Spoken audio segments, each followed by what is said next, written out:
Sigurado ka bang nandito sila? Sigurado ako. Iba talaga ang matandang yon. Ni hindi ko mamoy ang presensya nila. Base sa inutusan ko, dito raw sila lumipat. 1 linggo pa lamang nakakalipas. Wala tayong dapat aksahin na oras. Pag nakita mo yung matanda, patayin mo kagad. Yung bata, kailangan natin yun ng buhay. Ano ba kasing meron sa batang yon? Wala naman siyang silbi sa atin. Tigilan mo na yung tanong mo. Mas mahalaga pa yung batang yon kaysa sa'yo. Kung alam mo lang. Sabi mo eh. Teo, Bakit? yung matanda lang ang pwedeng patayin. Wala nang iba. Naiintindihan mo? Hindi ako natutuwa. Teo, antayin mo ako. Natagpuan na nila kami. Kailangan ko silang maunahan sa bahay at maitakas si Milo. Hindi ako papayag. Hindi ako papayag. Na pati ang apo ko ay kunin nila.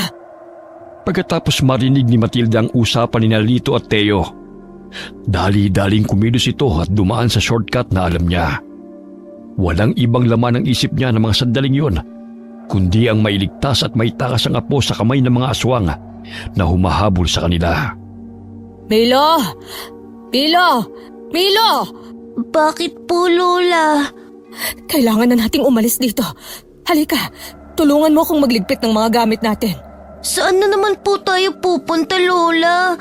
Huwag ka nang magtanong, Milo. Tulungan mo na lang ako, bilis. Kunin mo na lang ang mga mahahalagang gamit. Pero Lola, kakalipat lang po natin. Aalis na naman po tayo. Milo, hindi ito ang tamang panahon para magtanong. Hayaan mo, pag alis natin, ikikwento ko sa iyo ang lahat. Pero sa ngayon, kailangan na nating magmadali. Shh! Bilisan mo. Huwag ka nang magtanong at iabot mo na lang sa akin yung mga langis dyan. Dito na ba yon? Dito na yun. Ito ang address na nakalagay dito. Sigurado ka? Walang duda. Matilda! Alam kong nariyan ka! Ibigay mo na sa amin si Milo! Lola, sino? Shh! Huwag kang maingay, Milo. Bakit hindi na lang natin pasukin? Patayin na lang natin si Matilda para tapos na. Papatayin ka nila? Milo, huwag kang maingay. Dito tayo, bilisan mo. Papatayin lang natin si Matilda. Kapag nakuha na natin si Milo. Eh di pasukin na natin. Sandali lang. May mga tanod. Leching mga tanod talaga yan. Hoy, Teo! Anong gagawin mo? Eh di aalisin ang mga sagabal. Teo! Lintik ka talaga. Ang tigas ng ulo mo. Kakasabi lang na walang gagalawin na iba eh. Saglit na natigilan sina Matilda at Milo nang makarinig ng sunod-sunod na sigaw ng mga tanod na nagroronda noong gabing yun. Walang sinayang na sandali ang maglola. Ginamit nila ang pagkakataong yun para makatakas mula sa mga humahabol sa kanila. Lakad takbo ang ginawa nila sa dilim. Makalayo lamang sa lugar na yun. Makalayo sa mga aswang na gustong kumuha sa kanila. Lola, saan na po tayo pupunta ngayon? Hindi ko alam, Apo. Hindi ko alam. Lola, bakit po kayo umiiyak? Sino po ba sila? Huwag mo na silang alalahanin, Apo. Lola, Bakit, Apo? May problema ba? Masakit ba ang tiyan mo? nagugutom po ako. Ha? Sandali, may tinapay ako dito. Milo, ang mga mata mo, namumula na naman. Ang mga kuko mo, Apo, humahaba na. Lola, nagugutom po ako. Gusto ko pong kainin yung asong yun. Diyos ko. Apo, makinig ka. Tumingin ka sa akin. Alalahanin mo ang lahat ng itinuro ko sa'yo. Labanan mo yan, Apo. Hindi ka masama gaya nila. Apo, labanan mo. Hindi ko po malabanan, Lola. Milo! Napapikit na lamang si Matilda. Alam niyang hindi na mapipigilan ng gutom ng kanyang apo. Alam niyang hindi sapat ang anumang pangontra laban sa pagkaaswang ni Milo.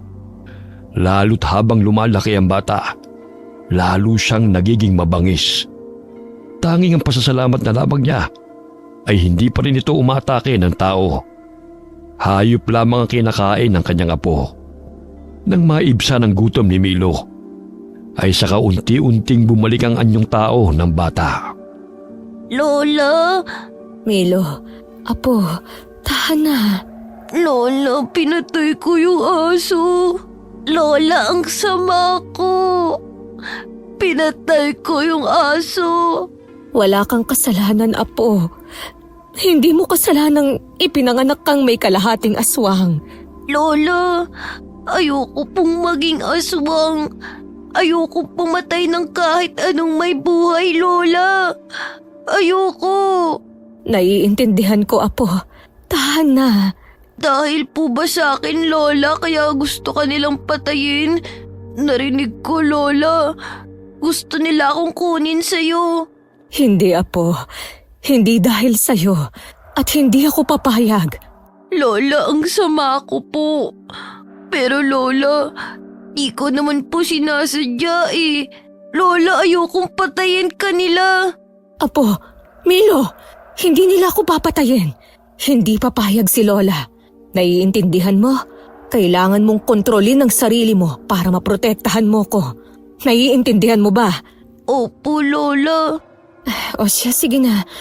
Tumigil ka na sa pag-iyak. Linisin natin ang kalat mo bago pa may makakitang iba. Pagkatapos mabihisan at malinisan ni Matilda si Milo, nagpasa silang pumunta sa pinakamalapit na baryo. Sinasabing ang baryong yun ang pinakaligtas laban sa mga aswang dahil sa isang kilala at mahusay na albularyo. Naisip niyang kahit papano'y ligtas sila roon, ligtas sa mga aswang na humahabol sa kanila. Pero natatakot siya na baka si Milo naman ang mapahamak dahil isa rin siyang aswang. Hindi pa naman ganap na masamang aswang ang bata dahil mga hayop lamang ang kanyang inaatake, kaya't magagawan pa niya ng paraan para mapanatiling lihim ang tunay na pagkatao ng apo. Mawalang galang na ho. Anong maipaglilingkod ko sa inyo? Ngayon ko lang kayo nakita rito Bagong salta ba kayo? Oo. Naghahanap kasi kami nitong apo ko ng matitirhan. Baka ho may alam kayo. Saan kayo galing? Anong kailangan nyo sa baryo namin? Galing ho kami sa kabilang baryo. Pinalayas ho kasi kami sa tinitirhan namin. Kaya wala na kaming iba pang pupuntahan nitong apo ko. At bakit naman kayo pinalayas? Ang dami nyo naman pong tanong. Tulungan nyo na lang po kami. Abay bastos tong batang to At saka, sandali nga. May naamoy akong kakaiba sa'yo. Hindi pa ho kasi naliligo itong apo ko simula pa kahapon. Kaya medyo mabaho pa siya. Siya, kung hindi nyo naman ho kami matutulungan, aalis na lang ho kami. Sandali, meron pa akong isang paupahan. Medyo malayo nga lang siya rito. At medyo dulo na ng baryo yun. Pero huwag kayong mag-alala. Dahil malapit naman sa palengke yun. Ayos lang ba? Magkano naman ho ba? 1,000 kada buwan. Mura na yan. Wala nga lang kuryente. Pero may tubig naman na galing mismo sa ilalim ng lupa. Deep well. Yun, walang bayad yun. Ayos na ba sa inyo yun? Oo, salamat. Mabait naman po pala kayo eh. Apo mo ba yan? Oo. Pasensya na ho. Makulit lang talaga to. Milo. Ako nga pala si Nestor. Albularyo ko ng baryong to. Ay, naku po. Ang albularyo pa talaga ang napagtanungan ko. Kapag minamalas ka nga naman, Paano ba ito? Pero mas ligtas naman siguro kami kung nasa poder kami ng albularyo. Hindi na maghihinalang mga humahabol sa amin. Saka hindi sila makakalapit dahil takot sila sa mga kagaya niyang manggagamot. O ano? Bakit natulala ka na dyan? Nagbago na ba ang isip mo? Bahala na nga. Hindi po, Manong. Sige po, sasama po kami sa inyo. Uupahan po namin ang bahay na sinasabi ninyo. Oy, sige. Sumunod kayo sa akin. Pagkarating nila sa paupahang sinasabi ni Mang Nestor, ay wala namang kakaibang nakita si Matilda bukod sa medyo napabukod ito sa kabahayan. Pero mas pumabor yun para kay Matilda. Dito na yon. Medyo maliit nga lang, pero dalawa lang naman kayo. Sige, salamat ho. Ito pala ang paunang bayad ko. Sige. Maiwan ko na kayo. Siya nga pala, Ano yon? malayo ho ba rito ang bahay ninyo? May kalayuan din, pero hindi naman sobrang layo. Bakit ba? Wala naman. Para lang ho, alam ko kung saan pupunta pag may kinakailangan kami. Ganun ba? Ay malapit lang sa maliit na palengkeng nadaanan natin kanina ang bahay ko. Ay paano? Mauna na ako. Sige ho, salamat ho ulit. Lola, dito na po ba tayo titira? Ganun na nga, apo. Hindi man kasing laki at ganda ito ng dati nating tinitirhan. Medyo probinsya style din dito. Pero mas okay na to. Mas mapoprotektahan kita laban sa kanila. Lola, di ba albularyo yung si Mang Nestor? Oo. Paanong hindi niya po nahalatang aswang ako? Yan din ang ipinagtataka ko. Pero siguro, dahil sa pangontra at proteksyong binigay ko sa'yo, hindi ko akalaing hindi lang sa mga aswang epektibo yon, kundi maging sa albularyo rin pala. Lola, ikaw po gumawa tapos hindi mo po alam? Ikaw talaga, Milo. Kasi, hindi ko pa naman talaga yan naaaral. Sinunod ko lang yung itinuro sa akin noon ng papa ko. Lola, Oh, bakit? sino po ba talaga ang humahabol sa atin, Lola? Kapatid sila ng papa mo, Milo. Po, bakit ka po nila gustong patayin? Dahil gusto ka nilang ilayo sa akin. Bakit po? Mahirap ipaliwanag, apo. Pero ang mahalaga, ligtas tayo sa ngayon. Dito tayo magsisimula ulit. Bukas na bukas, mag-a-apply ako bilang tindera ng isda sa may palengke. Saka, siya nga pala, may natitira pa akong pera dito. Ibibili ko ito ng mga buhay na manok para may makain ka pag nagutom ka. Sige po, Lola. Milo, makinig ka. Dapat bago mag-alas 6 ay nandito ka na sa loob ng bahay. Pwede kang makipaglaro na parang normal na bata sa labas. Pero pagka alas 6 na, dapat nandito ka na sa loob. At bago pa mag-alas 8, dapat nakain mo na ang isang buong manok para pagsapit ng alas 10 ay hindi ka na magiging halimaw ulit. Nakuha mo ba? Opo. Walang dapat makaalam nito, lalo na yung si Mang Nestor. Kung maaari din umiwas ka na lang sa kanya. Mahirap na. Opo, Lola. Pagkalipas ng isang buwan na, ay naging maayos at kahit papano'y tahimik na rin ang buhay ng dalawa sa bagong lugar. Nagsimula silang makilala ng mga kapitbahay. Tahimik, magalang, at masarap daw ang tinapa ni Matilda na itinitinda niya sa gilid ng palengke. Hanggang isang araw, nagpasya siya na pirmis na magtinda sa talipapa na malapit sa kanilang bahay. Pero labis itong ikinagalit ni Mang Nestor. Aba may patinapa ka pa dyan Hindi mo ba alam na ako ang nauna rito? Kung alam ko lang nakakalabanin mo pala ako sa negosyo Pagkatapos ko kayong patirahin sa paupahan ko, di sana hindi ko na kayo pinaupa pa. Wala naman akong balak kalabanin kayo, Mang Nestor. Hayaan ho natin na ang mga customer ang mamili. Talaga? At sisiguruhin kong malulugi ka. Lola, lilipat na naman po ba tayo ng bahay? Mabait naman na po ko Hindi, apo. Mainit lang ang ulo ni Mang Nestor dahil akala niya kinakalaban natin siya sa negosyo. Ang daming langaw! Leche! Huwag mo na lang pansinin si Mang Nestor, Milo. Mag-iba na lang po kaya tayo ng paninda, Lola. Gustuhin ko man, pero ito lang din ang alam kong gawin. Kung hindi mo na itatanong, ito ang negosyo ng mga magulang ko noon. At namana ko pa ang tamang timpla ng tinapa sa kanila. Bukod sa panghihilot, ito din talaga ang gusto kong gawin. Saka nagkausap na rin kasi kami ng dati kong amo na siyang magsusupply sa atin ng isda na panggawa natin ng tinapa. Ay, mabuti pa tulungan mo na lang akong magtawag ng mga customer. Sige po, tinapa! Tinapa po kayo dyan! Ale, bili po kayo ng tinapa ng lola ko. Masarap! Tama yan, apo. Sige, magtawag ka lang. 30 pesos lang po, isang tumpok. Ayan, may bibili na, Milo. 3 na ho. Salamat ho. Balik ho kayo, ha? Lola, ang dami na po nating nabenta. Ikaw talaga. Sige na, magtawag ka pa para maubos na lahat. Masarap ang ulam natin mamayang gabi. Sige po, La. Patuloy ang pagbebenta ng tinapa ni Matilda sa palengke. Habang parami ng parami ang mga suki niya, Parami naman ang parami ang mga langaw sa pwesto ni Mang Nestor. At sa bawat pagkalugi niya, lalong tumitindi ang init ng ulo nito hanggang sa dumating ang araw na nasagad na ang pasensya ng matanda. Matilda! Matilda! Eh, lumabas ka dyan! Sandali lang! Nariyan na! Oh, Mang Nestor, hindi pa naman ho namin araw ng pagbayad ng upa. Ano ho ba yon? Lumayas na kayo sa paupahan ko. Ho? Bakit naman ho, Mang Nestor? Nagbabayad naman ho kami ng tama ah. Kung gusto niyong manatili sa paupahan ko, itigil niyo ang pagtitinda ng tinapa sa palengke. Abay nalulugi ang negosyo ko. Wag naman hong ganon, Mang Nestor. Wala na ho kaming titirahan ng apo ko. Wala akong pakialam. Binalaan na kita na itigil ang pagtitinda ng tinapa sa palengke.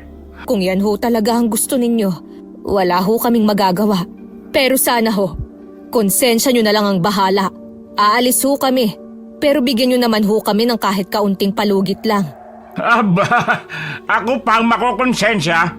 Samantalang ikaw tong pinatuloy ko sa paupahan ko. Pero ikaw rin pala magpapabagsak ng negosyo ko eh. Saka hindi ko maipaliwanag ha. Pero alam kong may mali sa inyong maglola. Simula nang tumating kayo at tumira sa paupahan ko, nang hina ang kakayahan ko bilang isang albularyo. Para bang may enerhiyang humaharang o pumipigil dito. Sige, bibigyan ko kayo ng 3 araw. Dapat makaalis na kayo rito. Grabe naman ho, Mang Nestor. Sa 3 araw na yon. Gawin nyo naman hong 1 linggo. Ay, di ko na yung problema. Mabuti nga at sa paupahan ko lang kayo pinalalayas eh. At hindi dito sa baryo namin. Lola, saan na po tayo titira? Hindi ko alam, apo. Hoy, dapat pagbalik ko, wala na kayo dyan. Hindi ko akalaing ganyan pala kasama ang ugali ni Mang Nestor. Napalayas man sila sa paupahan. Hindi nawala ng pag-asa ang maglola. Sa tulong ng isang suki ni Matilda sa palengke, agad silang nakahanap ng bagong malilipatan. Pumayag din ang may-ari na mag-alaga sila ng manok. Bagay na labis na pinasalamatan ni Matilda.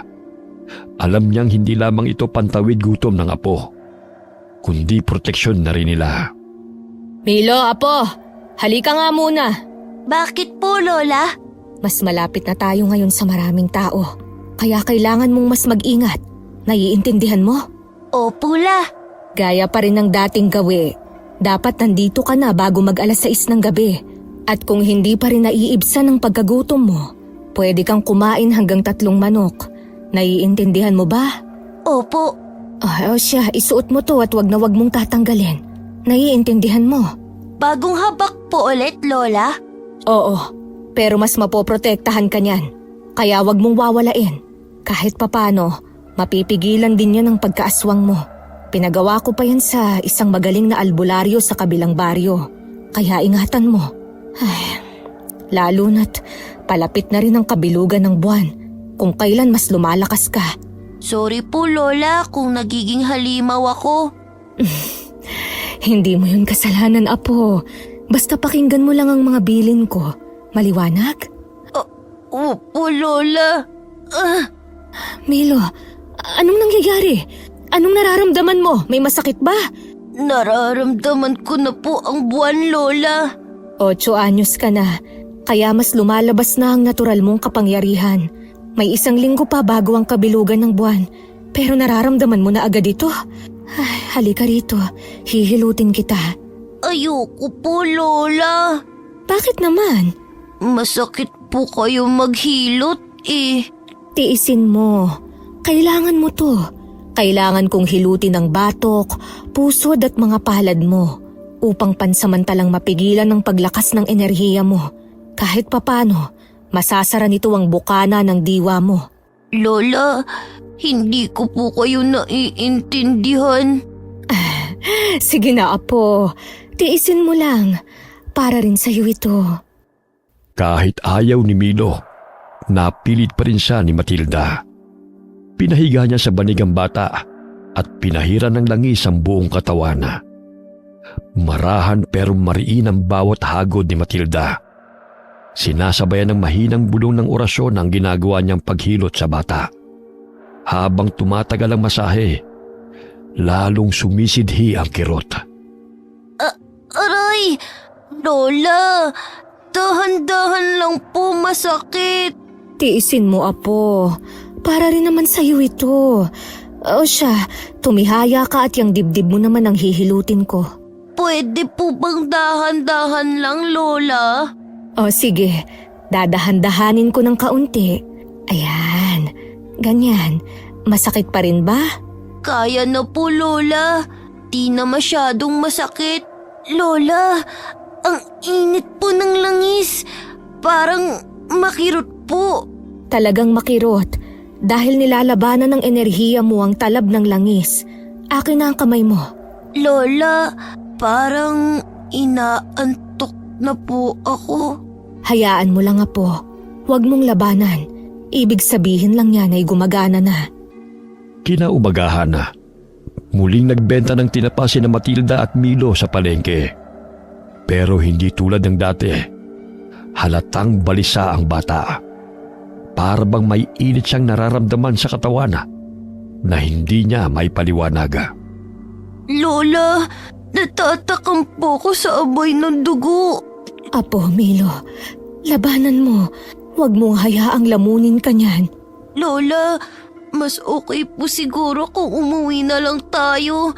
Parang mas lumalakas po yung pakiramdam ko. Yung pang-amoy ko parang mas kakaiba po. Kahit tirik ang araw, yung buwan, tamang-tama ko pa rin. Mabuti pa nga. Sige, uwi na tayo. Palipasin na lang muna natin to hanggang matapos ang kabilugan ng buwan. Mas mabuti nga sigurong sa bahay na lang muna tayo. Kahit papano, may naipon naman ako. Kaya kahit hindi tayo magtinda ng ilang araw ayos lang. Oh, Matilda, kakarating nyo lang. Ano't nagmamadali yata kayo? Masama ang pakiramdam ng apo ko. Masama ba? O baka dahil malapit na ang kabilugan ng buwan? Paanong... ano namang kinalaman ng buwan sa apo ko? Saka, hindi ba yan ang gusto mo? Dapat masaya ka. Dahil hindi kami magtitinda, magkakaroon ka ng customer. But akala nyo ba hindi ko naaamoy ang sikreto nyo? Ano bang pinagsasasabi mo? Akala nyo ba hindi ko naaamoy? Simula nung dumating kayo, may kung anong kakaiba sa hangin. May lansa, may kilabot. Hindi ako tanga, Matilda. Albularyo ako. Humina man ang pakiramdam ko. Alam ko pa rin kung kailan may mali. Lola, Pwede ba, Mang Nestor? Wala kaming panahon ng apo ko sa'yo. Oh, ano nangyayari sa apo mo? Natatakot ba siya sa kinakatay na baboy? Ilang buwan na kayo nagtitinda rito, hindi ba? Milo, tara na. Apo, labanan mo. Huwag mo na lang tingnan. naaamoy ko po, Lola. Takpan mo na lang ang ilong mo. Habang binabaybay na maglola ang daan pa uwi, parang may bigat sa dibdib ni Matilda. Hindi lamang kaba, kundi takot ang kanyang nararamdaman. Alam niyang may kutob na si Mang Nestor at naghihintay lamang ng tamang pagkakataon para patunayan ang hinala. Pagdating sa bahay, hindi na siya nag-aksaya ng oras. Isinara ni Matilda ang mga bintana, isinaboy ang asin sa paanan ng pintuan at pinatungan ng tuyong sambong at bawang. Habang si Milo naman ay mabilis na nagtungo sa likod bahay kung nasaan ang mga alaga nilang mga manok. Apo, patawarin mo ko. Hindi ka magamot ni Lola. Diyos ko, tulungan niyo naman ho kami. Gabayan niyo ang batang si Milo. Tulungan niyo siyang makontrol ang pagkaaswang niya. Alam kong sinusubukan niyang pigilan. Pero bata lang siya. Matilda! Anong ginagawa ni Mang Nestor dito? Bakit niya kami sinundan? Hinuhuli niya ba kami? Hindi niya pwedeng makita si Milo ng ganito. Milo, tama na yun, Apo. Matilda! Alam kong nariyan ka! Anong gagawin ko? Hindi pwede to. Apo, Milo, Bahala na nga. Matilda! Anong... Anong kailangan mo, Mang Nestor? Ano ang tagal mo magbukas ng pinto? Nasa banyo kasi ako. Hindi kita narinig agad. Si Milo, nandyan ba? Anong kailangan mo sa apo ko? Hinabanggit mong masama ang pakiramdam niya. Naisip ko lang, bakit hindi ko na lang siya gamutin? Sa tingin ko kasi, nausog ko yung apo mo. Hindi na kailangan. Nagpapahinga na siya. Saka ano at biglang naging mabait ka sa akin. Sabihin mo nga sa akin, Mang Nestor. Ano ba talaga ang binabalak mo? Matalino ka, Matilda. Simula pa lang, alam ko nang may kakaiba sa inyo. Wala naman akong masamang balak. Gusto ko lang lawayan ang apo mo. Hindi gagaling ang usog kung di ko siya lalawayan. Lalawayan ko na lang. Hindi na kailangang gisingin o abalahin. Hindi ba? At teka, ano yung naririnig ko? Mga manok lang yon. Nagugutom na siguro. Hindi mo na kailangang gamutin ng apo ko. Dati akong manggagamot. Kaya kong gamutin ang sarili kong apo. Manggagamot ka? Oo, kaya pwede ka nang umalis. Kung ganon, interesante. Sige, saka ko na lang lalawayan ng apo mo pag gising na siya. Inantay ni Matilda na tuluyan ng umalis si Mang Nestor bago niya muling isinara at dinoble ang lock ng pintuan. Dumaan ang mga araw at nagpatuloy ang kanilang buhay. Kahit tahimik sa labas, ramdam ni Matilda ang bigat ng kabilugan ng buwan na papalapit. At nang dumating na nga ang gabing yun, alam niyang wala na silang takas. Milo, kumusta na? Kumusta ang pakiramdam mo, apo? Lola, nagugutom na naman po ako. Diyos ko, unti-unti na namang namumula ang mga mata mo. Pigilin mo, apo. Huwag mo hayaang manaig yan, ha? Ayan, hinigpitan ko na ang pagkakadena sa'yo. Pasensya ka na kung kailangan kong gawin to sa'yo, ha? Lola, nararamdaman ko na po ang enerhiya ng buwan. Hindi ko na po kaya. Tiisin mo, Milo. Sandali, apo. Ikukuha kita ng buhay na manok. Diyan ka lang, ha? At huwag mong tatanggalin ang pagkakatali ko sa'yo, ha? Lola, Sandali lang, ha? Sandali lang, Milo! Milo! Sandali lang! Milo! Apo! Milo! Lagot na! Nakatakas siya! Oh, Diyos ko! Tulungan niyo naman po ako! Hindi pwedeng makita ng iba si Milo! 9:00 pa lang ng gabi! Marami pang tao sa labas! Kailangan ko siyang habulin! May aswang ako nakita! Doon, sa bandaron! Diyos ko, ang matandang yun! Nandito na naman! Milo! Milo, apo! Nasaan ka na ba? Milo! Milo, sagutin mo si Lola, apo! Hindi ito ang tamang panahon para makipaglaro ng taguan. Malapit nang maging buo ang buwan. Delikado ka sa labas! Doon ko nakita ang hinayupak na aswang na yun! Pumunta siya sa direksyong yun! Huwag niyong hayaang makatakas! Hulihin niyo! Siguruhin niyo mapapatay ang demonyong yun! Matagal nang walang aswang na naminsala sa baryo natin, pero heto na naman! At sigurado kung hindi lang siya nag-iisa! Diyos ko po, ito na nga bang kinatatakutan ko? Kailangan ko silang maunahan bago pa nila tuluyang mapatay si Milo. Sandali! May naamoy ako! Nandito lang sa paligid ang aswang. Matilda, anong ginagawa mo rito sa ganitong oras? Leche, pag minamalas ka nga naman. Delikadong lumabas pagkabilugan ng buwan. Lalo na ngayon na may gumagalang aswang sa baryo. Mas mabuti pa siguro kung umuwi ka na lang at samahan ang apo mo sa bahay. Matilda, nakikinig ka ba? Sino ang tinitignan mo? Nakita mo ba ang lintik na aswang? Ha? Wala. Tiningnan ko lang kung bukas pa yung tindahan. Naisip ko kasing bumili ng delata. Ano yan? Buntot pagi? Grabe naman. Sigurado ka bang aswang yon? Baka naman mabangis lang na hayop. Kasi di ba, itong baryo nyo ang pinakaligtas sa buong probinsya. Hindi ako pwedeng magkamali. Nakikita mo ba to? Kumukulo lang ang langis na to kapag may aswang. Kaya sigurado ako. Ay, sandali nga. Bakit parang balisa ka? Pinagpapawisan ka pa. May tinatago ka ba? May alam ka ba? O baka naman... Wala. Sige na, Mang Nestor. Uuwi na ako. Mag-isa lang kasi si Milo sa bahay. Matilda, nakalimutan mo na yata ang daan pa uwi sa inyo. Hindi dyan ang daan. Hindi. Malabo na kasi ang mata ko. Saka madilim na rin. Ihahatid na kita sa inyo. Hindi na kailangan. Ang ibig kong sabihin, kalaban mo ko sa negosyo. Ako ang naging dahilan ng pagkalugi mo. Kaya, bakit mo ko gustong ihatid? Kaya ko ang sarili ko, Mang Nestor. Salamat na lang. Gusto kong malugi ang negosyo mo. Pero seryosong usapan to. Pwede kang mamatay. Hindi ko hayaang masira ang reputasyon ko bilang albularyo ng dahil lang sa'yo.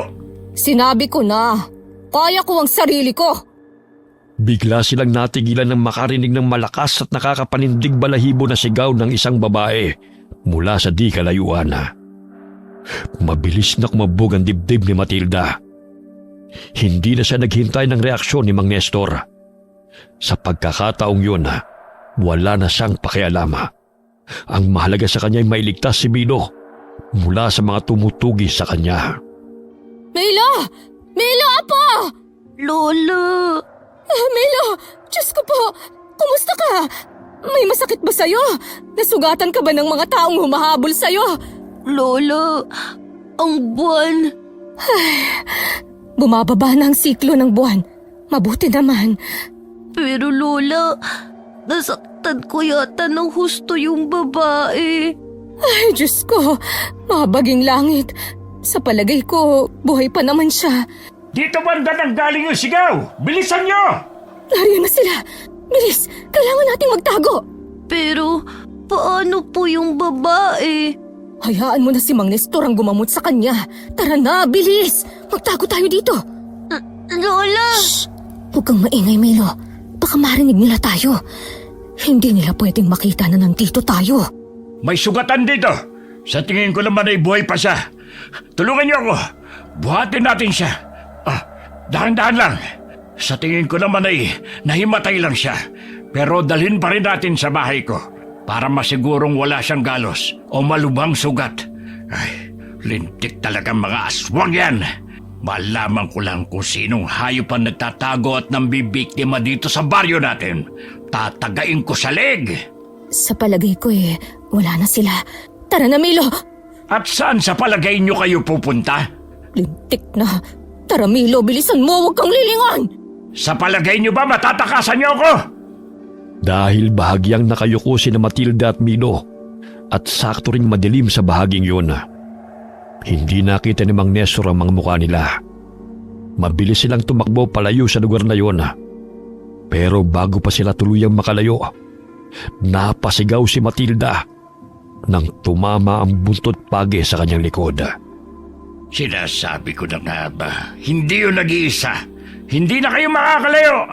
Binabad ko pa sa suka at banal na langis ang buntot pagi kunto. Kaya hindi kayo makakatakas. O mas malala pa, baka mamatay na kayo sa daan. Sandali nga, bakit pamilyar ang dalawang yun? Lola! Milo, hindi. Tigilan mo ang sarili mo, Apo. Hindi ka masamang tao. Huwag mo akong intindihin, Apo. Bilisan na natin. Hindi niya tayo pwedeng maabutan. Tulungan mo si Lola, bilis! Pero Lola, sinaktan ka niya. Hayaan niyo po akong ipaghigante kayo. Milo, makinig ka. Hindi ka masama, Apo. Tandaan mo yan. Ayos lang ako. Gagaling din ako. Ang mahalaga ay makatakas tayo. Kaya sige na, Milo. Ayos lang ako. Kaya ko. Kasalanan ko to, Lola. Patawad po. Huwag kang humingi ng tawad. Bilisan na lang natin ang pagtakbo. Sumampa po kayo sa likod ko, Lola. Anong? Kaya mo ba ako, Apo? Bilis na po, Lola. Bilog pa rin ang buwan. Kaya hindi po nawawala ang lakas ko. Oh, sige. Tignan natin kung hanggang saan ang kaya niyong ilayo. Hindi naman kayo makakalabas ng baryo. Mabilis na pinasa ni Milo si Matilda. Gamit ang lakas at bilis na nagmumula sa buwan, natakasan nila si Mang Nestor. Pagkarating sa kanilang bahay, bigla na lamang nanghina si Milo at hinimatay. Dahil sa labis na pagod at matinding paggamit ng kanyang lakas. Dahil sa nangyari, Halos 3 araw na nakaratay sa higaan si Matilda. Habang si Milo naman ay mabilis na nakabawi ng lakas. Lola, wag na po muna kayong tumayo. Hindi pa po kayo magaling. Anong ginawa mo, Milo? Bakit parang ang bilis maghilom ng sugat ko? Huwag mong sabihin. Opo. Apo naman, ginamot mo ba ako gamit ang laway mo? Apo naman, alam mo namang sa tuwing gagamitin mo ang lakas at kapangyarihan mo, lalong humihina ang proteksyong ibinigay ko sa'yo. Pero Lola, ayoko pong mamatay kayo. Hindi ko po alam kung anong gagawin ko. Gagaling din naman ako, Apo. Sana hinayaan mo na lang. Kusa namang maghihilom ang sugat ko. Mas gugustuhin kong maratay ng matagal kesa mahanap na naman tayo ng mga tsuhin mo. Pasensya na po. Sige na, hayaan mo na. Ano pa bang magagawa ko? Naggamot mo na ako. Saka mabuti na rin siguro to para makapagtinda na tayo ulit sa palengke.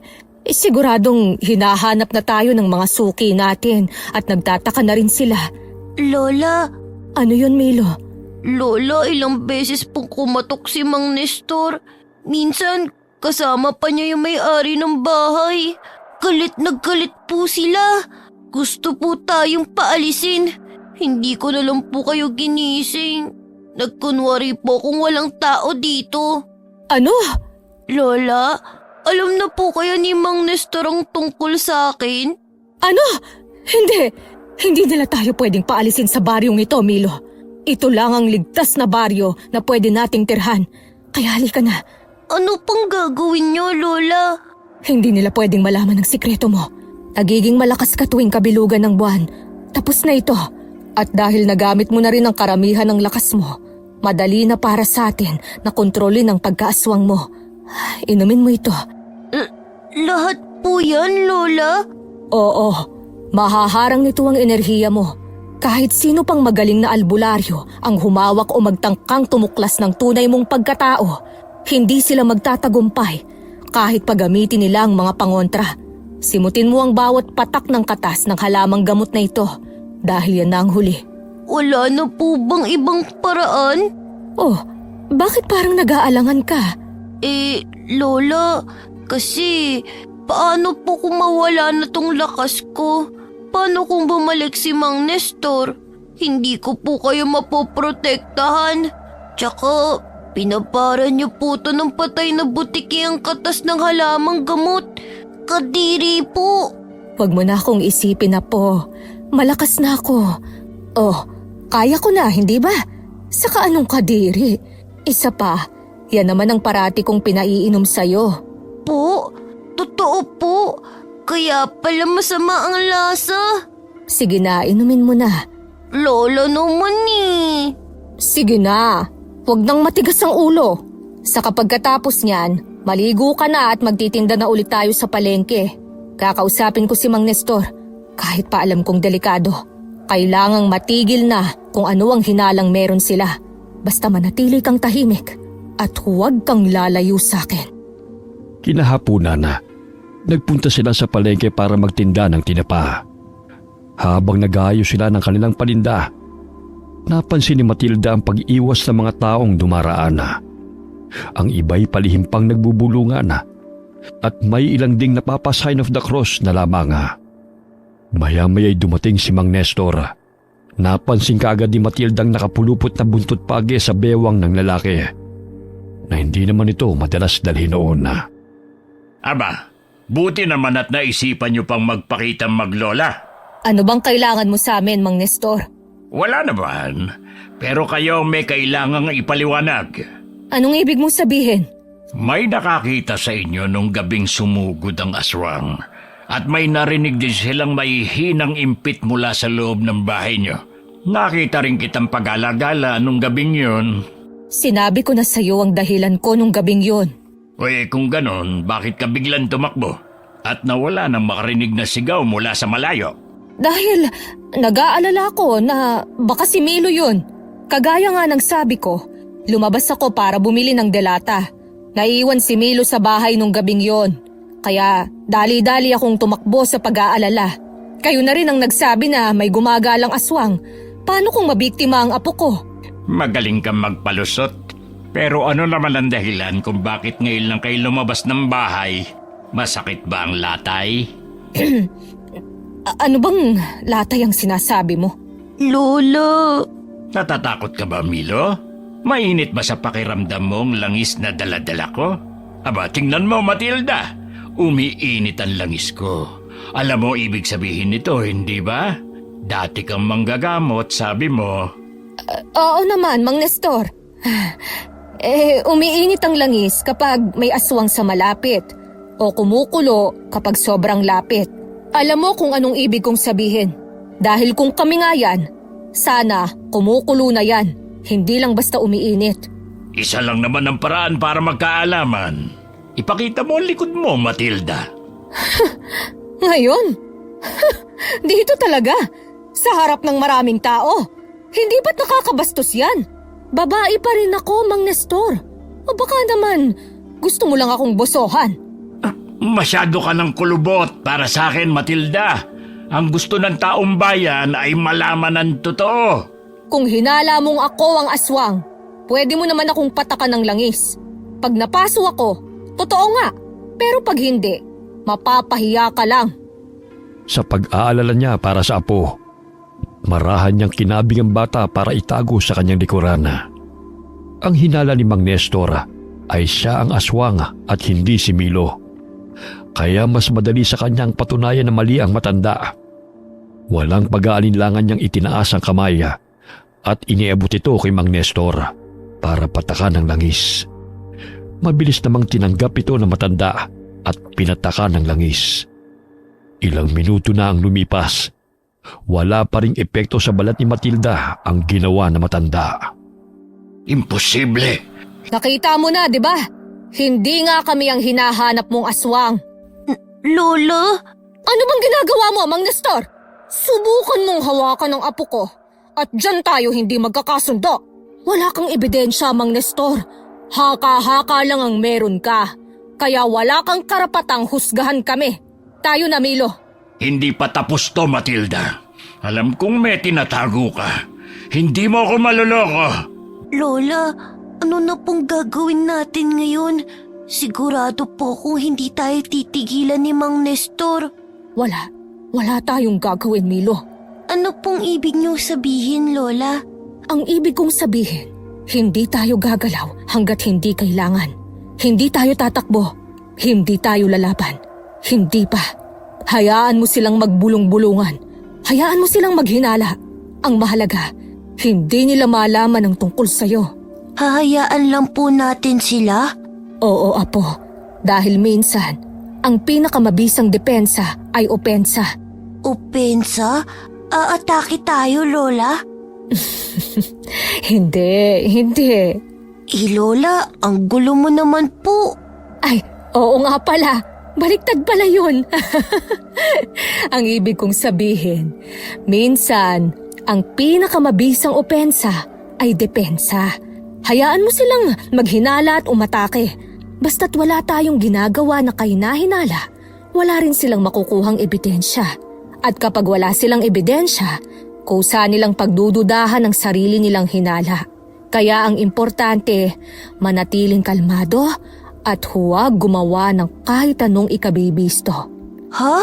Lola, ang gulo po. Hindi ko na maintindihan. Basta apo, mag-ingat lang tayo. At huwag gagawa ng kahit na ano, okay? Okay. O sige na, magtinda na tayo. Lakasan mo ang pagtatawag at ngumiti ka, ha? Para bumili ang mga tao. Opo. Ay, ito pala apo. Pwede bang pakisalansan dyan sa harap? Dito po, Lola. Oo, yan. Saka ito, abugan mo ng langaw para hindi uurin yung tinapa natin. Sige po. Maggagabi na lamang ay wala pa rin silang kinikita. Dahil lahat ng dumaraan ay natatakot na parabang mahawaan ng sakit sa kaiiwas. Lola, uwi na po tayo. Wala namang bumibili eh. Maaga pa naman. Kaunting tiis pa, Milo. May bibili rin yan. Lola, Ano yon? nagugutom na po ako. Ha? Lola, pili tayo ng tinapay. Ah, Bakit po, Lola? wala naman. Akala ko kasi... Ayos lang po, Lola. Alam niyo po, pagkatapos ng kabilugan ng buwan, parang gumaan na po ang pakiramdam ko. Ganun ba? Opo. Ay, mabuti kung ganun. O sige, bibili tayo ng tinapay. Saka, mabuti pa nga, umuwi na tayo. Tingin mo ba nandito talaga sila? Narinig ko yung usap-usapan ng mga tao kanina. Isang matanda at batang aswang daw yung umatake. Pero, hindi naman aswang si Matilda, di ba? Aray! Ba't ka ba nang mabatok? Pwede ba mag-focus ka na lang? At huwag kang gagawa ng kahit na anong ikakapahamak natin. Kita mo yung lalaking yun? Albularyo yan. Iwasan mo. Parang tumigil ang mundo ni Matilda nang marinig ang dalawang pamilyar na boses. Mabilis siyang lumingon sa paligid. Pero hindi niya nakita ang mga nagsasalita. Tanging mga taong abala sa pagtitinda at pamimili ang naroon. Napapailing na lamang siya habang pilit na kinakalimutan ng dalawang aswang na matagal na nilang iniiwasan. Bakit po, Lola? May problema po ba? Ah, wala naman. Sige na, tulungan mo na akong magligpit. Ayan, Lola. Tapos na. Tara na po. Ah, sige. Buisit talaga. Bakit, Mang Nestor? May mali ba dyan sa langis mo? Ay, ikaw pala, Matilda. Kumusta? Parang wala ka yatang kita ngayon. Teka, sandali lang. Anong ginagawa mo? Sinisiguro ko lang na hindi nga kayong aswang. Nakakapagtaka kasi. Hindi naman madalas ganito ang langis ko. Kanina pa itong mainit. Ibig sabihin, may aswang sa malapit. O ano, napatunayan mo bang kami yon? Hindi. Pero imposible namang mag-init to ng basta-basta. Baka naman, depektibo na yung pangontra mo. Malabong mangyari yon. Maliban na lang kung... Kung may iba pang aswang sa baryo. Ha? Anong binubulong mo dyan? Ha? Wala. Sabi ko, mauna na ho kami. Kinagabihan na. Hindi nakatulog si Matilda dahil sa dalawang pamilyar na boses na narinig niya sa palengke. Hindi niya alam kung guni-guni lamang ba yun o totoo. Kinaumagahan na. Ramdam niyang mas bumigat ang aura sa paligid. Paglabas nila ng bahay, ang unang bumungad sa kanila ay ang kumpul ng mga tao. Nagbubulungan, nagkakatinginan, parang may kakaiba sa umagang yun. Hayop talaga ang mga aswang na yan. May bago na naman biniktima. Lola, Anong nangyayari dito? Isang bangkayan natagpuan sa may tabing sapa. Si Tomas, yung taghatid ng gulay mula sa kabilang baryo. Wakwakan tiyan. Halos wala ng lamang loob. Ay, Diyos ko. Ni wala man lang kaluskus kagabi. Aswang lang ang kayang gumawa niyan. hindi ako yun, Lola. Alam ko, Apo. Wala kang kasalanan. Ano na naman ang binubulong-bulong niyo dyan, ha? May tinatago ba kayong maglola sa amin? Wala kaming alam dyan. At kung totoo mang may aswang na gumagala, dapat na siyang mahuli. Natatakot na ang apo ko. Dapat lang talagang mahuli at patayin. Kung noong bilog ang buwan ay hindi sila nakapatay, ngayon may napatay na talaga. Lola, sino po kaya ang may gawa nun? Hindi ko alam, Apo. Wala ka bang nararamdamang kakaiba sa paligid? Wala po, Lola. Simula po kasi nung kabilugan ng buwan, humina na pong pakiramdam ko. Nagpatuloy ang bulungan ng mga tao hanggang sa dumating ang isang tanod. Ayon sa kanya, may mga nakakita sa mga nilalang na may kagagawan ng krimen. Malalaking halimaw, may mahahabang kuko at matatalim ng ngipin. Isa raw sa kanilang nakita pang biglang naglaho malapit sa gubat. Parang binuhusan ng malamig na tubig si Matilda sa narinig. Mahigpit niyang naikuyom ang kanyang kamao dahil sa pangambang yun ng mga tiyuhin ni Milo. Imposible na sundan nila kami dito. Sino po, Lola? Yung mga tiyuhin ko po ba? Huwag kang maingay, Milo. Anong sabi mo, Milo? Wala namang sinabi ang apo ko. Hindi ako bingi, Matilda. May narinig ako sinabi ang apo mo tungkol sa mga aswang. Sino kamo sila, Milo? Po, ang sabi ko po, masama po talaga ang mga aswang. Hindi yan ang narinig ko. Pero yun po talaga ang sinabi ko. Di ba, Lola? Pwede ba, Mang Nestor? Huwag mo nang pagdiskitahan ng apo ko. Tayo na, Milo. Saan po tayo pupunta, Lola? Sa palengke, magtitinda. Sa kabila ng chismis na kumakalat tungkol sa inyo, magtitinda pa rin kayo? Chismis na ikaw lang din naman ang nagpakalat. Bakit kami hindi magtitinda? Wala naman kayong patunay sa mga paratang ninyo. Ang mabuti pa, hanapin mo ang totoong aswang bago pa yun makapambiktima ulit. Lola? Tayo na, apo. Buong araw, ang isipan ni Matilda ay abala sa kung sinong aswang ang gumagala sa baryo. Mas naging mapagmasid siya. Pinakikiramdaman ng bawat anino at tingin ng mga tao. Alam niyang hindi sila makapagtatago. Kapag may nangyaring masama, sila na naman ang pagbibintangan ni Mang Nestor. Kinagabihan na, hindi mapalagay si Matilda. Maya-maya'y nakarinig siya ng alulong mula sa malayo. Ilang sandali pa ay nasundan ito ng sigawan ng mga tao. Diyos ko, ano na ba itong nangyayari? Kailan ba kami tatantanan ng mga kamag-anak ni Milo? Doon ang galing ang alulong! Bilis! Lola, umatake na naman po ba sila? Wala yun, apo. Matulog ka na ulit. Mabuti pa siguro, maglagay tayo ng asin sa bawat sulok ng bahay para hindi nila tayo matunton. Sige po, Lola. Tutulong po ako. Baka inaantok ka pa. Ako na lang, kaya ko naman. Hindi na po ko inaantok. Sigurado ka? Opo. O sige, eto, ikalat mo ito sa buong kwarto. Pero iwasan mong dumampi sa balat mo, ha? Ako naman sa kusina at sa sala. Lagyan mo rin ng mga bintana, ha? Sige po. Ha? Sino kayo? Sabi na nga be, dito lang namin kayo mahahanap. Paano? Paano kayong nakapasok? Salamat kay Inang. Binigyan niya kami ng pangontra laban sa mga mahihinang depensa mo. Lumayo ka! Huwag kang lalapit! Bubuhusan kita nitong asin! Huwag mong sasaktan ng lola ko. Milo! Wag! Biglang lumalim ang paghinga ni Milo. Sa loob ng ilang segundo, nagsimulang manginig ang kanyang katawan. Tumayo ang balahibo sa kanyang batok at unti-unting tumubo ang makakapal na balahibo sa kanyang mga braso, leeg at likod. Pumula ang kanyang mga mata. Dahan-dahang humaba ang kanyang mga kuko. Naging matutulis na parang mga patalim. Napasigaw naman si Matilda dahil sa pagkabigla. Hindi pa ginusto ni Milo ang magbagong anyo.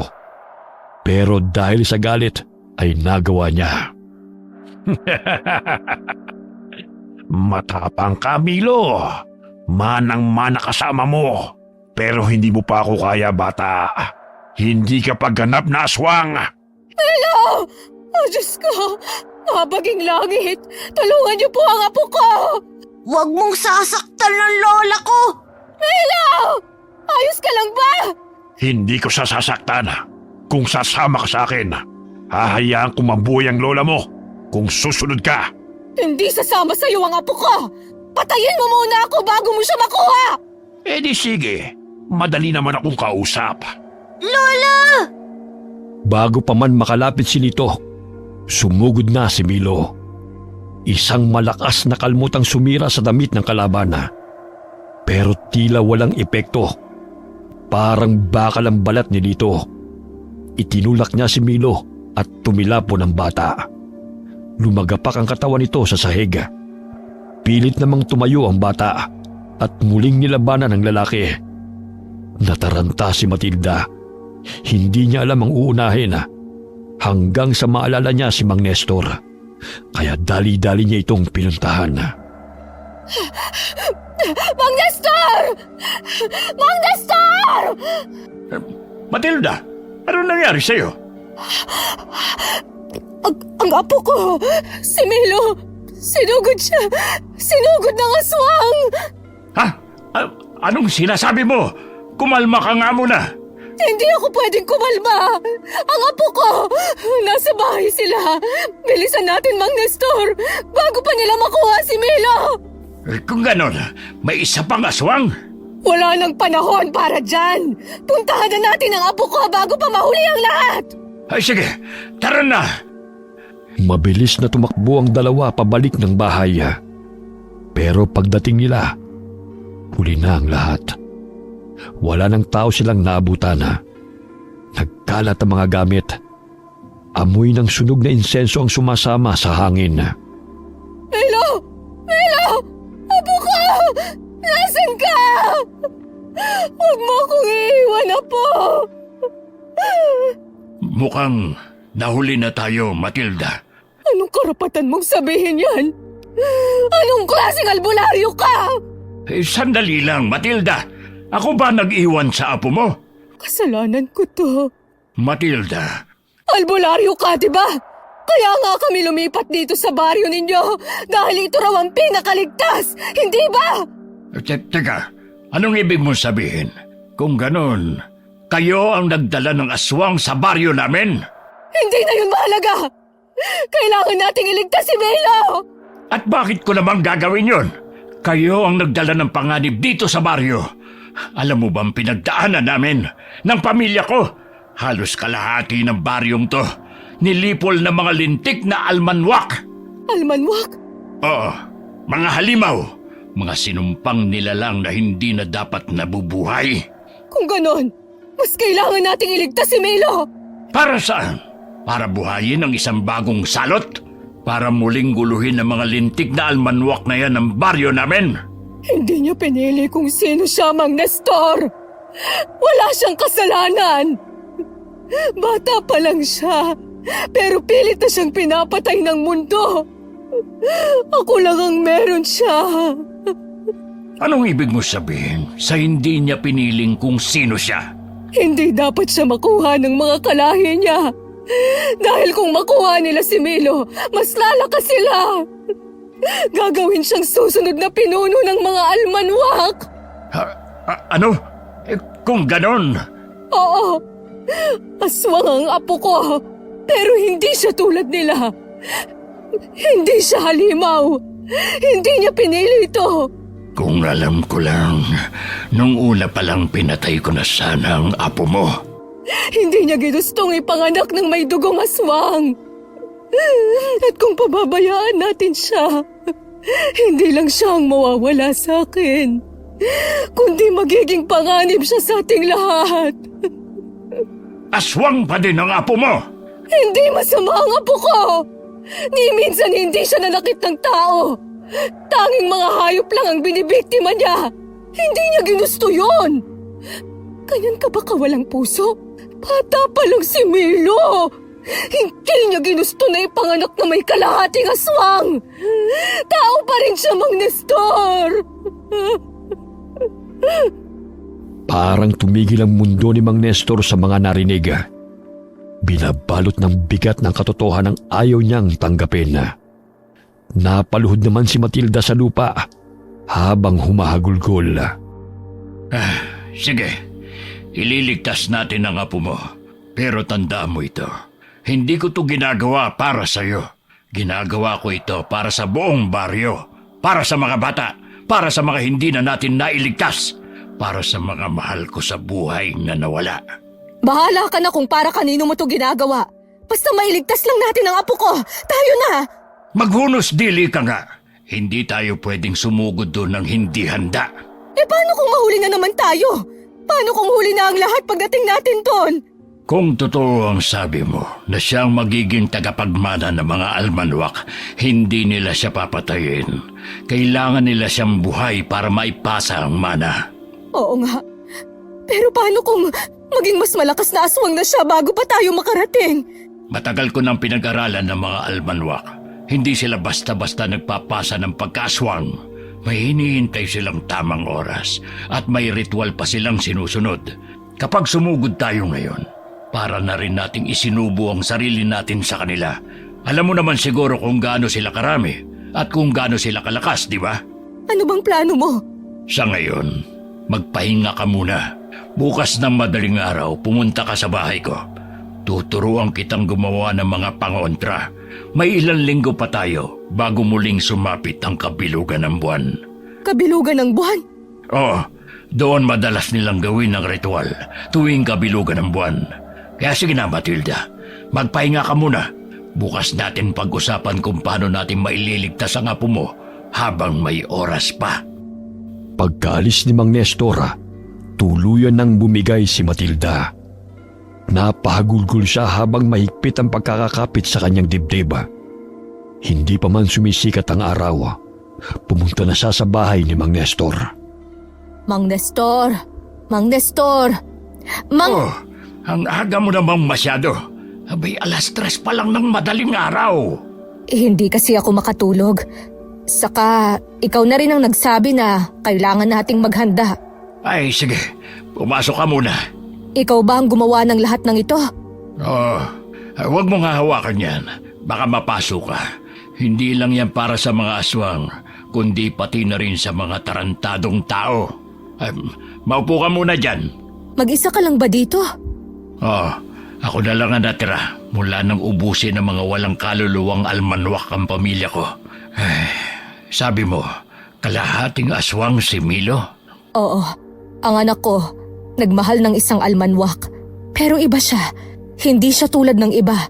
Paanong iba? Mabait ang ama ni Milo. Hindi siya kagaya ng mga almanwak na pumapatay para lang sa dugo. Hindi rin siya tumutugon sa tawag ng lahi niya. Basta, pinili niyang maging tao. Kaso nga lang, nalaman ng inang nila ang tungkol kay Milo. Namatay sa panganganak ang nanay ni Milo. Habang pinatay naman ng mga kalahi niyang almanwak ang ama niya, namatay siyang pinoprotektahan ng mag-ina niya. Pareho lang palang may kasalanan sa atin ng mga buwisit na yun. Pero, alam mo ba kung saan sila matatagpuan? Ay, kape pala. Nagkakape ka ba? Ayos lang.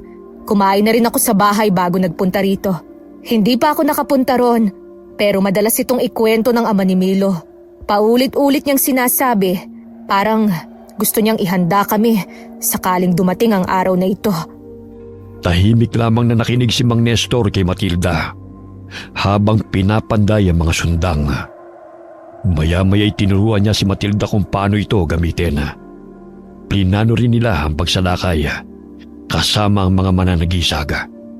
3 araw bago sumapit ang kabilugan ng buwan, saka pa lang tayo susugod dun. Kakausapin ko muna ang grupo ng mga mananagisag. Mananagisag? Anong klaseng grupo yon? Isa silang samahan ng mga tao, karaniwang mamamayan, dating albularyo o mga natutong manggaway. Pinaghalo ang kaalaman nila. Lahat sila'y biktima rin ng mga almanwak at ang hangad nila'y makaganti. Nabuo ang grupo matapos ang malagim na pagsalakay ng mga halimaw dito. 1 taon na ang nakalipas. Tutulong sila sa atin, pero kahit pasama-sama kami, hindi pa rin sapat ang alam namin para talunin sila. Lalo na ang tinatawag nilang inang. Ha? Bakit naman? Dahil ang mga almanwak ay hindi basta-bastang aswang, lalo na ang inang nila. Isang nilalang na isinumpa. Wala siyang kamatayan. Ang tanging paraan lang para mapatay siya ay kung maipapasa niya ang kanyang kapangyarihan. Ano?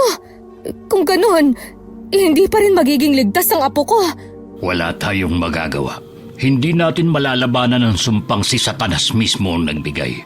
Pero kung mauubos natin ang buong lahi nila, wala na ring mapagpapasahan na ang inang. Mawawalan siya ng kapangyarihan. Wala na ba talagang ibang paraan? Pwede naman kung tatanggapin ni Milo ang Ano? Hindi pwede yon.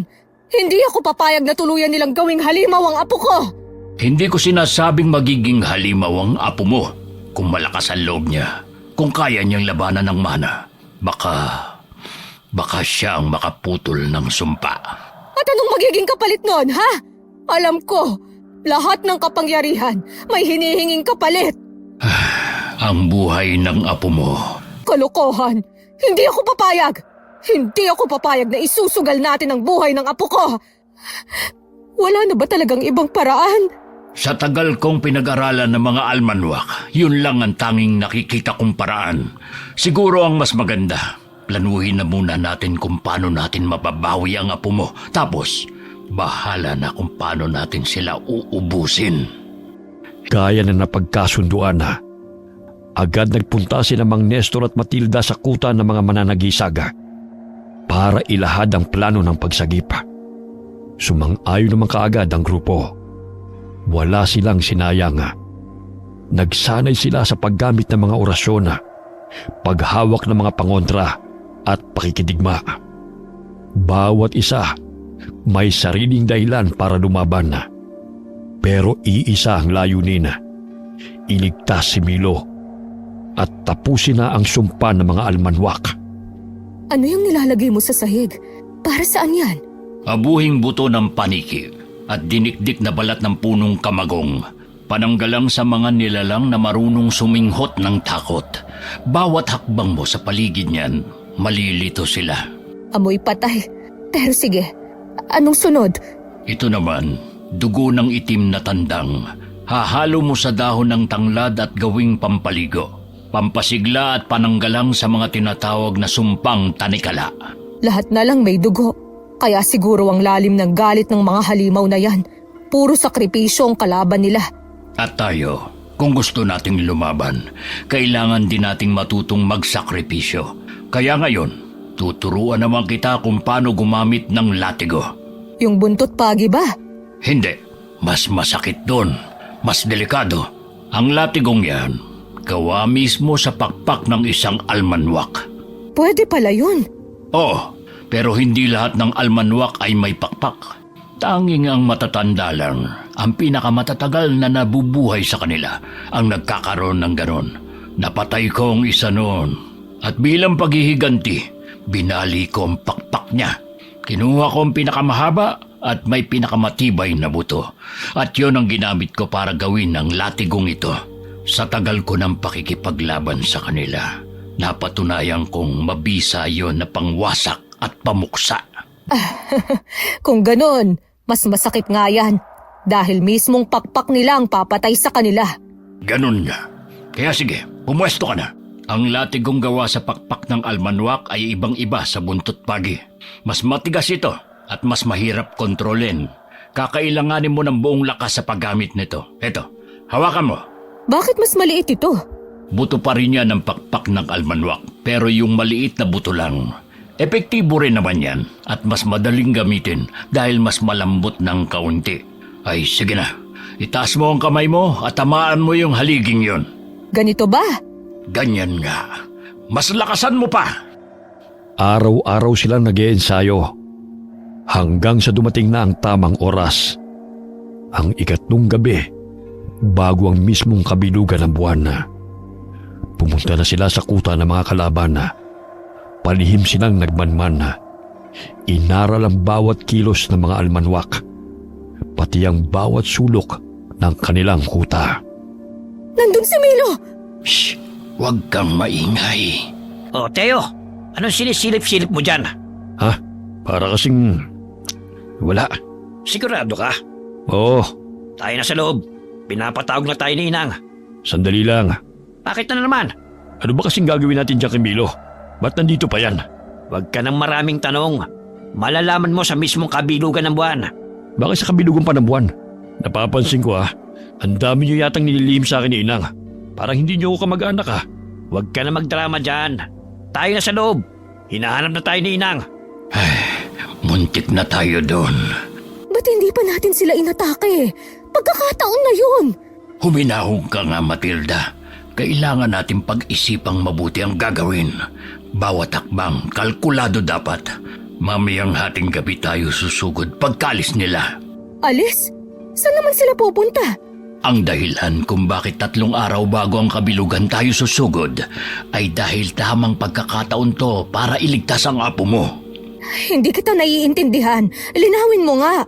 Bago kasi ang mismong kabilugan ng buwan, lumalabas sila upang humanap ng makakain at magpakabusog. Nambibihag din sila ng mga tao para gawing alay pagkatapos ng ritual. Mamaya, pagsapit ng hating gabi, gagawin nila yun. Kaya sasamantalahin natin yun. Sa ngayon, magmasid lang muna tayo. Parang hindi ko kayang magmasid lang habang nakikita ko si Milo na nahihirapan at nakagapos. Tiisin mo muna, Matilda. Kung ayaw mong pumalya ang plano at masagip natin ang apo mo, pigilan mo ang sarili mo. Sino pala yung dalawang aswang kanina? Parang namumukaan ko sila.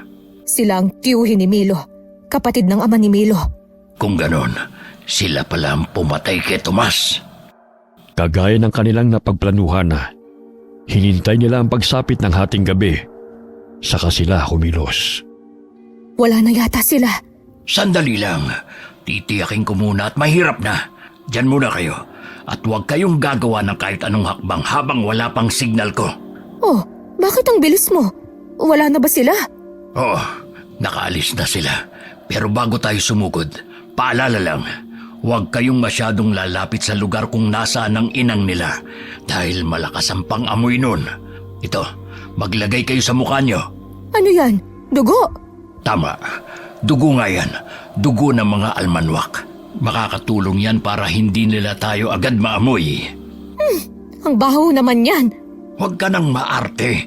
Bilis, tayo na. Doon kayo. Matilda, sa akin ka sumama. Sige. May dalawang bantay kay Milo, kaya kailangan nating maging maingat. Sandali. May naririnig akong mga yabag. Dito, dali, magtago tayo. Lola. Nasaan ang lola ko? Nandun si Milo. Wala na. Tara, bilis. At saan sa tingin nyo kayo pupunta? Sabi na nga be, may mga dagang umaaligid sa paligid. Kahit pala hindi ako kasama, makakakain pa rin ako. Teo, hayaan mo na kaming makuha si Milo. At bakit ko namang gagawin yon? Alam kong gusto mong maging susunod na tagapagmana. Hindi mangyayari yun hanggat nandyan si Milo. Kaya ibigay mo na lang siya sa akin. Ibalik mo na ang apo ko. Anong ibig mong sabihin? Hindi mo alam? Huwag kang tumawa. Anong ibig mong sabihin, Matilda? Dahil si Milo ang nakatakdang maging tagapagmana. Napatulala na lamang si Teo sa narinig. Unti-unting nagtayuan ang mga balahibo nito at namula ang mga mata. Naging malaking tao ito at nababalot ng makapal na balahibo. Pero hindi pa yun ang buong pagpapalit anyo nito. Mabilis na napatras si na Matilda at Mang Nestor. Agad na hinugot ni Mang Nestor ang latigo na nasa bewang niya. Kunin mo si Milo. Bilis. Ngunit paano ka? Kaya ko na ang sarili ko. Ako na ang bahala dito. Sige. Lola. Apo, Milo! Nandito na si Lola. Huwag ka nang umiyak. Uuwi na tayo. Tumabi ka dyan! Kung ayaw mong ikaw ang patayin ko! Bakit hindi ka humanap ng katapat mo? Hindi kayo makakatakas sa akin! Mabilis na sumugod si Teo kay Mang Nestor. Pero mabilis na nakailag ang matanda. Buong lakas na hinampas ni Mang Nestor ang latigo sa aswang. Napaalulong ito sa sakit na nagbigay babala sa iba pang mga aswang. Lumaban na rin si Matilda gamit ang latigong ibinigay sa kanya ni Mang Nestor. Ayaw namin ng gulo, Teo. Hayaan mo na kaming makatakas para ikaw na ang maging tagapagmana. Paano ako magiging tagapagmana kung buhay pa si Milo? Ipapahanap at ipapahanap pa rin siya ni Inang. Mas mabuti pang ako na mismo ang pumatay sa kanya. Hindi ko naman po gustong maging aswang. Ayokong maging aswang. Gusto ko lang maging bata. Maawa ka naman sa amin, Teo. Ipinapangako ko sa'yo, hindi ko hahayaang mahanap nilang muli si Milo. Tutulungan kitang maging susunod na tagapagmana. Nababaliw ka na ba, Matilda? Wala na tayong ibang pagpipilian. Tsak pa uwi na ang iba pa. Paano ko makakatiyak na tutupad ka sa usapan? Makinig ka sa akin, Teo. Kung papatayin mo ang apo ko, papatayin ka rin ng mga kalahi mo. Pero kung papalabasin natin na sinugod ka namin at nakatakas kami, hindi magbabago ang tingin sa'yo ng mga kalahi mo. Hindi ka nila pagdududahan. At pagsapit ng kabilugan ng buwan, wala silang ibang pagpipilian kundi ikaw ang gawing tagapagmana. Ang talino mo. Huwag kang magulo. Ano, Teo? Payag ka ba? Lola, nararamdaman ko na po sila. Ano na? Bilisan mong magpasya! Sige, pumapayag ako. Basta siguraduhin mo hindi na mahanap pang muli si Milo. Dahil sa oras na mahanap ulit siya, hindi na ako magdadalawang isip na patayin siya. Malinaw! Malinaw na malinaw! Asahan mong tutupad kami sa kasunduan. Tara na! Hindi nag-akasaya ng oras si na Matilda at Mang Nestor. Agad nilang pinuto ng lubid na nakapulupot sa paa ni Milo. Gamit ang kutsilyong naorasyonan. Binuhat ni Mang Nestor si Milo para mapabilis ang kanilang pagtakas. Pagkauwi nila sa bahay ng matanda, ay ginamot ni Mang Nestor ang bata.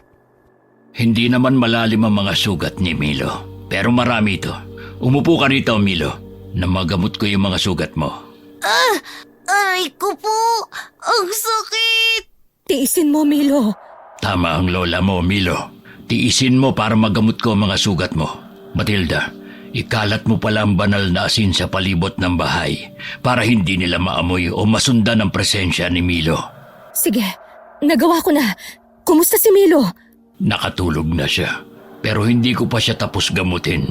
Kailangan kong maalis ang tandang nilagay sa kanya ng inang nila. Kuha mo nga ako ng isang palangga ng tubig. Mainit na tubig ba? Oo, meron pa yata doon sa termos. Kumuha ka rin ng dahon ng sambong at isama sa pagpapakulo. Nang gabing yun isinagawa ni Mang Nestor ang orasyon kay Milo habang mahimbing itong natutulog. Samantala, nagpapakulo naman ng tubig na may halamang gamot si Matilda. Unti-unting bumalot sa bayang halimuyak ng dahon ng mga halamang gamot at insenso na ginagawa ni Mang Nestor. Iabot mo nga yung bimpo dyan sa tabi mo. Ito bang binabad sa mainit na tubig na may sambong? Oo, saka yung tuyong bimpo na rin.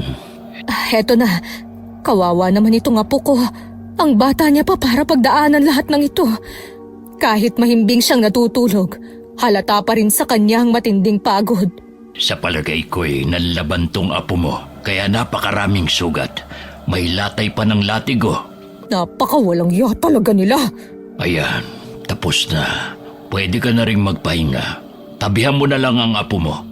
Sandalit kukuha kita ng unan at kumot. Kinaumagahan na, maagang nagising si Matilda at agad na sinilip si Milo. Mahimbing pa rin ang tulog nito, pero wala nang bakas ng kirot sa mukha.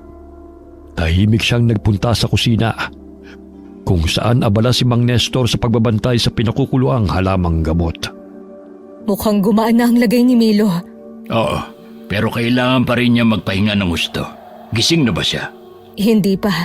Mahimbing pa ang pagkakatulog niya. Hayaan mo na lang muna siya. Ano na ang susunod na plano natin? Tsak, susugod ulit sila dito sa baryo para hanapin si Milo. Huwag ka mag-alala. Nasabihan ko na mga mananagisag. Magbabantay sila 24 oras sa baryo. Sa ngayon, magpahinga muna tayo at pag-isipan ang susunod na hakbang. Lola! Si Milo! Milo! Anong nangyari? May masakit ba sa'yo? Huwag ka munang bumangon. Hindi ka patuluyang magaling. Ayos na po ako. Hindi na po masakit. Kahit na, huwag mo munang biglain ang sarili mo. Lola! Bakit apo? Lola! Nakita ko sa panaginip ko yung lalaki kagabi. Sino ron? Yung nakalaban niyo ni Mang Nestor. Si Teo? Opo, siya nga. Nakita ko sa panaginip ko, Lola. Papatayin po siya nila. Masamang panaginip lang yon, apo. Hindi po, Lola Parang totoo po. Parang nandun ako at narinig ko ang mga sinabi nila. Hindi kaya. Ano, Mang Nestor? Hindi kaya may kakayahan si Milo na makita ang hinaharap? Kakayahang makakita ng hinaharap? Gaya ng mga manghuhula? Hindi lang basta gaya ng mga manghuhula. Mas malalim ito. Kung totoong nakita niya, baka may dalawang mata ang batang ito. Isa sa kasalukuyan at isa sa hinaharap. Paano nangyari yun? Posibleng namana niya sa lahi ng tatay niya. Kung ganon, totoo pala ang sabi-sabi. May mga almanwak nga na may kakayahang makita mga mangyayari sa hinaharap. Lola, kung totoo nga po yung panaginip ko, kailangan natin siyang tulungan. Apo, hindi natin siya pwedeng balikan. May kasunduan tayo sa kanya at hindi ko nahahayaang mapahamak ka muli. Pero Lola, kahit anong sama niya, tinulungan niya tayong makatakas. Hindi po ba natin siya kayang tulungan kahit ngayon lang? Tsaka Lola, Nakita ko rin sa panaginip ko na may masamang pangyayaring darating. Nakita ko pong buong baryo, punong-puno ng dugo. Biglang natahimik sina Matilda at Mang Nestor sa sinabi ng bata. Ramdam ni Matilda ang pangingilabot sa mga salitang binitiwan ng kanyang apo. Ang buong baryo, punong-puno ng dugo? Opo, wala pong nakaligtas. Pati yung mga kasama nating tao, nakita ko po silang patay na. Sunog ang mga bahay at may isang matandang babaeng nakatayo sa gitna. Siya pong pumapatay sa lahat. Matandang babae. Hindi ko po makita ang mukha niya pero pakiramdam ko po siya po si Inang. Kung totoo nga ito, hindi lang si Teo ang nasa panganib, kundi tayong lahat. Anong gagawin natin? Kailangang kumpirmahin natin kung may nagalaw na nga ang inang nila. Kung tama ang hinala ni Milo, baka hindi lang kasunduan ang mababasag. Baka kailangan na rin nating lumaban. Baka nga ito na ang tamang panahon para tuluyang lumaban. Lola, kailangan po nating bumalik. Kahit tignan lang po natin kung nasan si Manong. Pakiramdam ko po, kailangan niya tayo. Huwag kang mag-alala, Matilda. Kami na lang ang pupunta roon at magmamanman. Dito na lang muna kayo ni Milo. Samahan mo siya. Mas mabuti nga siguro. Balitaan nyo na lang kami. Sige, dito muna kayo. Pupuntahan ko lang ang grupo. Kinagabihan na, isinagawa ng grupo ni Mang Nestor ang planong pagmamanman. Ilang oras na simula nung umalis sila. Bakit kaya hindi pa rin sila bumabalik? Nararamdaman ko pong ayos lang sila, Lola. Sana nga, Milo. Nandyan na po sila. Dahan-dahan lang, Milo. Hindi ka pa magaling. Pwede mo ba akong ikuha ng tubig, Milo? Sige po. Kumusta? Anong nangyari, Mang Nestor? Masigla na ulit ang apo mo. Oo. Ito na pong tubig. Salamat, Milo. Tama nga ang hinala mo. Nakita naming nakatali si Teo at narinig din namin bukas ng hapon, pupugutan nila siya ng ulo. Ano? Lola, kailangan po natin siyang tulungan. Doon ka na muna, Milo. Doon sa kwarto mo. Usapang matatanda ito. Pero Tama ang lola mo, Milo. Sige na, doon ka na muna. Huwag kang mag-alala. Pagpaplanuhan naming mabuti ito. Ano na ang gagawin natin? Susugod kami mamayang madaling araw. Umuwi lang kami para kumuha ng mga gamit at magpahinga ng konti. sasama po ko. Milo, hindi ka sasama. Dito ka lang. Pero Lola, Milo! Makinig ka sa lola mo, Milo. Masyado ka pang bata para lumaban. Hayaan mo na kaming matatanda ang gumawa nito. pero po, Matigas talaga ang ulo ng apo mo, Matilda. Mana sa'yo. Sige na, gawin nyo na ang dapat gawin. Ako na ang bahalang magbantay sa apo ko. Pagkatapos magpahinga at makuha ang lahat ng kailangan sa pakikipaglaban na, muling umalis ang grupo ni Mang Nestor. Pinatulog naman ni Matilda ang apo at pagkalipas ng oras ay nakatulog din siya. Pero maya-may nalimpungatan siya at nakitang wala na si Milo sa kanyang tabi. Nakatulog na pala ako. Milo! Milo! Milo, apo! Nasaan ka? Uy, lintik talagang batang yon. Huwag mong sabihin, sinundan niya sila Mang Nestor sa kuta ng mga aswang. Naloko na. Maaga akong mamamatay sa konsumisyon dahil sa kanya eh. Milo! Milo! Parang may narinig akong kaluskos sa labas ah. Milo! Milo! Oh, si Milo nga yun! Milo, hintayin mo ako! Matilda, anong ginagawa mo rito? Sinundan ko si Milo. Ang tigas talaga ng ulo ng batang yun. Sabi ko na nga ba, mana sa'yo eh. Oh, eto, Ano yan? susugod ka ng walang dalang sandata. Aba, maaga kang mamamatay. Buti pa yung apo mo, may likas na lakas at bilis. Saka bukas na ang kabilugan ng buwan. Kaya niyang protektahan ang sarili niya. Eh ikaw, Ay, matanda na ako para lumaban. Pero sige na nga, akin na yan. Nang matapos na ito. ngayon pa lang Matilda, dapat tanggapin mong hindi mo na kayang pigilan ang takbo ng tadhana. Hindi mo mapipigil ang bagyong paparating, pero kaya mo siyang salubungin kasama ang apo mo. Alam ko namang darating ang gabing ito, Mang Nestor. Pero iba pala pag naririyan na. Nakakatakot pala talaga.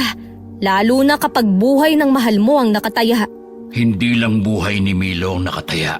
Lahat tayo, lahat ng nasa baryo. At kung totoong nakita niya na si Inang ay nagsisimula ng kumilos, kailangan nating lahat na magsanib puwersa. Alulong ni Milo yun. Sigurado ka? Hindi ako pwedeng magkamali. Siya yun. Puntahan natin siya. Ha? Ano to? Si Milo. Isang ganap na aswang na. Ano ang ginagawa niya sa gitna? Milo! Shh! Huwag kang maingay. Dito muna tayo. Pakawalan niyo siya! Akong kailangan niyo, di ba? Ang tapang talaga ng apo mo. Minsan nga, parang hindi siya bata kung magsalita. Manang-mana talaga siya sa papa niya. Milo, ano bang ginagawa mo? Kakampi mo kami! Kami ang mga kalahi mo! Kalahi ko lang kayo, pero hindi ako aswang! Pakawalan niyo siya! Papakawalan lang namin siya pag pumayag ka makipagkasundo sa amin. Sige! Diyos ko, Milo. Bata ka. Hayaan na muna natin ang apo mo. Mukhang may sarili siyang plano. Sige, kalagan si Teo. Anong pinaplano mo, Milo? May kasunduan tayo. Abat, tingnan mo to. Siya na nga ang tinutulungan ni Milo. Mana at kapangyarihan pa rin ang iniisip. Kinalagan na nga nila si Teo. Pasugod na ang mga aswang. Sesenyasan ko muna ang mga kasama natin na magtago. Milo! Lola! Sa likod mo po! Magsilabas na kayo lahat! Huwag niyong hayaang makatakas sa mga yan! Nalinti ka na. Protektahan si Inang. Tayo na, Milo! Tumakas na tayo! Lola! Hindi! Lalaban po ako! Ano? Lola! Hindi na po ako bata! Kaya ko na po! Tama ang apo mo, Matilda. Panahon na siguro para hayaan mo siyang matuto at lumaban. Labag man sa loob ni Matilda, wala siyang nagawa kundi lumaban na rin kasama ang apo niya. Isa-isang nagbabagsakan ng mga aswanga. May ilan din sa panig ni Mang Nestor ang sugatan at lapas lang. Pero hindi pa raw nagtatapos ang laban. Milo! Lola! May sugat ka! Malala pong sugat mo! Mang Nestor! Mang Nestor, may sugat si Lola! Ako na ang bahala dito. Akayin mo si Matilda papunta doon sa gilid, Milo. Madali! Opo! Sa likod niyo po, Mang Nestor! Milo, Tiyo, marami din po kayong sugat. Anong gagawin mo sa apo ko? huwag ka mag-alala. Hindi ko kayo sasaktan. Teo, hindi pa tayo tapos. Malalang tama ng lola mo, Milo. Umalis na kayo rito. Pero, paano po kayo? Kaya ko na to. At bilang susunod na mamumuno, kailangan kong mapaamo mga kalahi ko. Sa likod niyo! Milo! Lola! Sige na, umalis na kayo. Kaya ko na to. Traidor ka, Teo! Hindi ako ang traidor, kundi kayo. Ipinangako mong ako ang susunod na magiging tagapagmana. Pero anong ginawa mo? At sa tingin mo ba talaga, karapat dapat ka maging pinuno? Hangal ka! Kung ganun, hindi rin kita kikilalanin bilang isa sa nasasakupan ko. Isa ka ng kalaban. Tama ka. Kaya maglaban tayong dalawa. Pasikat na ang araw. Mang Nestor, umalis na po tayo! Ano? Bakit tayo atras? Malapit na natin silang maubos. Malubha po ang sugat ni Lola. Kailangan niyo po ng tulong niyo. Sa likod niyo, Mang Nestor, may aswang puli. Pambihira. Nababawasan nga sila. Pero ang tagal namang mamatay na mga ito. Umalis na raw po tayo. Sabi po ni Tiyo, siya na ang bahala. Nagtitiwala ka sa tiyo mo. Opo, Mang Nestor. Mabait po siya. Marami na rin po kayong sugat. Milo, Lolo, Matilda! Milo, ipasan mo sa likod ko ang lola mo. Bilis! sigurado po kayo? Kaya niyo po si Lola? Marami na rin po kayong sugat. Oo naman, Milo. Ako pa ba? Bilisan mo! Milo, saan ka pupunta? Mauna na po kayo. Susunod po ako agad. Pagkarating sa bahay ng albularyo, mabilis na nilapatan ng gamot si Matilda. para maibsan ang sakit ng kanyang mga sugat. Dahil sa pagod ay nakatulog siya. Pagmulat ng kanyang mga mata, nakita niyang nakaupo sa kanyang tabi si Milo. Lola, gising ka na! Anong nangyari? Huwag ka munang bumangon, Lola. Hindi pa po magaling ang sugat niyo. Makinig ka sa apo mo, Matilda. Ang mga aswang, ang iba pa nating kasamahan, kumusta sila? Huwag kang mag-alala. Natalo na natin sila. Salamat sa apo mo. Si Milo, Oh, naalala mo bang nagpaiwan siya? Tinulungan niya ang mga kasamahan nating makaligtas at makauwi. ginawa mo yun, Milo? Opo, Lola. Tsaka bago po ko umalis, natalo na rin po ni Tio Teo si Tio Lito. Tiyo na ang tawag mo sa kanila, ha? Tiyo ko po sila, diba? Kahit masama sila na aswang. Palabiro talaga yung apo mo, pero may punto siya. Pero Lola, saan na po tayo titira ngayon? Sigurado pong pinaalis na tayo doon sa dati nating bahay. Daming sira daw po kasi nung bahay dahil sa atin. Huwag niyong intindihin yun. Pwede naman kayong bumalik sa dati kong pinapaupahan sa inyo. Talaga po? Oo, pero may kapalit yun. Ay, Ano naman ang kapalit, Mang Nestor? Ikaw na magtitinda ng mga tinapa ko. At si Milo, gagawin kong kanang kamay ko sa pagkaalbularyo. Gagawin mong albularyo ang apo ko. Oo, makakatulong din yon para matutunan niyang kontrolin ang pagkaswang niya. Aba, aswang pa rin niyang apo mo, no? At hindi ko hayaang makapinsala siya rito sa baryo. Di ba, Milo? po? Gusto mo ba maging albularyo? Opo, kung papayag po si Lola. Iyon naman pala eh. Oh, ano, Matilda? Kung makakatulong yun kay Milo, sa sitwasyon niya, papayag ako. Pero